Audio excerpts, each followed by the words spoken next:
ইদানিং আপনাদের অর্ডার কিছু কনফার্ম করার পর আপনারা খুব ঝামেলা করেন। এই ব্যবসা যদি না করতাম অবশ্যই এত ধরনের মানুষ যে দেশে আর দুনিয়াতে আছে এটা জানা সম্ভবই হতো না। এখন হচ্ছে অনেকেই বলেন যে আপু 1450 টাকার ভিতরে এই চাদর এটা এরকম হয়েছে, ওইটা এরকম হয়েছে, কাজের ফিনিশিং অতটা ভালো না।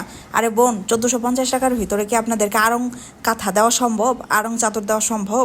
আপনারা কি নিজের এখন বর্তমান বাজার সম্পর্কে কি আপনাদের কোনো ধারণা নাই?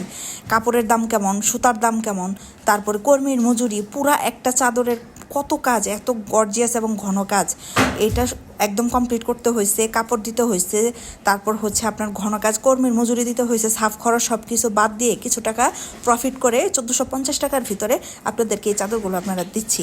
তারপরেও আপনারা বলেন কাজের ফিনিশিং ভালো না। ভাই, যারা কাজের ফিনিশিং খুব সুন্দর চান তারা কমপক্ষে 3500 টাকা পকেটে রেখে একটা চাদর অর্ডার করবেন, তাহলে আপনাদের ফিনিশিংও ভালো হবে, আপনাদের প্রোডাক্টও ভালো হবে, আমরা শিওর গ্যারান্টি দিতে পারবো। কিন্তু এই 1450 টাকার ভিতরে আপনি চাদরও ভালো চাবেন, কাজের ফিনিশিংও চাবেন, আবার আপনার কাপড়ের মানও ভালো চাবেন। আমাদের কাজের মানও মিডিয়াম, কাপড়ের মানও মিডিয়াম। আমি সবসময় পরিষ্কারভাবে এই কথাগুলো বলে রাখি, আপনারা এগুলো মাথায় রেখে আমাদের কাছে এই চাদরগুলো অর্ডার করবেন। ধন্যবাদ।